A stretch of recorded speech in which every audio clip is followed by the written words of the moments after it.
Hello everyone, welcome to the channel. मेरा नाम है अमन और आज के इस लेक्चर के अंदर हम लोग करने वाले हैं चैप्टर 3 क्लास 10th का एक्सरसाइज 3.3 क्वेश्चन नंबर 2 और उसका चल रहा है हमारा सेकंड पार्ट। तो इस क्वेश्चन के अंदर बोला हुआ है कि 5 years ago Noori was thrice as old as Sonu. जो 5 साल पहले, ध्यान रखो कि जब भी आपको अगो की बात आएगी तो आपका आंसर माइनस में जाना चाहिए इक्वेशन जो बनेगी, और जब भी आपके लेटर आएगा वो प्लस में जाना चाहिए। अब बात करते हैं आगे की। 5 years अगो, पहले की बात है, नूरी जो थी, Noori was thrice as old as Sonu, ठीक है।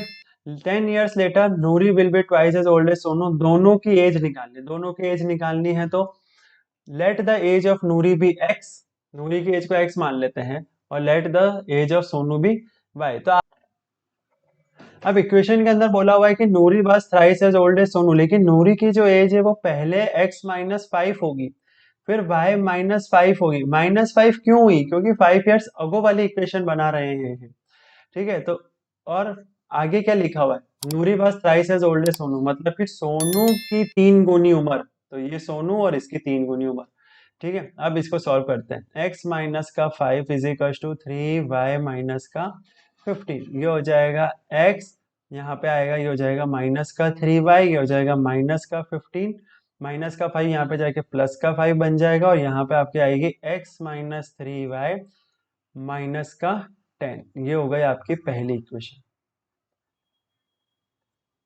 ये वाली इक्वेशन थी 5 years अगो वाली। अब ये वाली जो इक्वेशन होगी ये होगी 10 years लेटर वाली। 10 years लेटर में क्या हो रहा है कि पहले तो नूरी की एज 10 साल बढ़ जाएगी, ठीक है। सोनू की एज भी 10 साल बढ़ जाएगी, है ना। अब बोल रहे हैं कि Noori will be twice as old as Sonu, मतलब सोनू की दुगनी उम्र के बराबर नूरी हो जाएगी। तो सोनू की दुगनी उम्र मतलब सोनू के आगे 2 लग जाएगा। अब इसको सॉल्व कर लेते हैं। ये हो जाएगा x plus 10 is equal to 2y plus का 20। यहाँ पे आ जाएगा x, ये प्लस का 2y है, यहाँ पे आके माइनस का 2y हो जाएगा, और ये हो जाएगा 20 माइनस 10, क्योंकि यहाँ पे प्लस का 10 था, वहां पे जाके माइनस का 10 हो जाएगा। Simple, x minus 2y is equal to 10। ये हो गई आपकी सेकेंड इक्वेशन। ठीक है जी, समझ में आ गई बात। अब चलते हैं आगे। आगे चलेंगे तो मेरे को ये बात बताओ कि अब क्या करेंगे from equation first and second.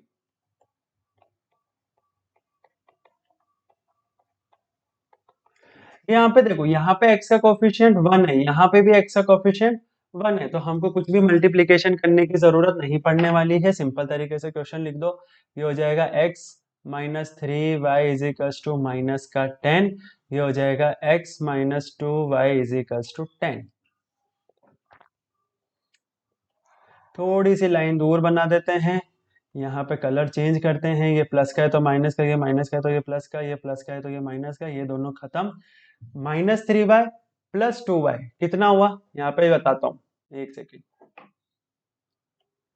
देखो इधर, -3y प्लस 2y कितना हुआ, माइनस का y, तो यहाँ लिख देंगे माइनस का y। यहाँ पे देखो, माइनस का 10 माइनस का 10 कितना हुआ, माइनस का 20, माइनस से माइनस खत्म, y की वैल्यू आई आपकी 20।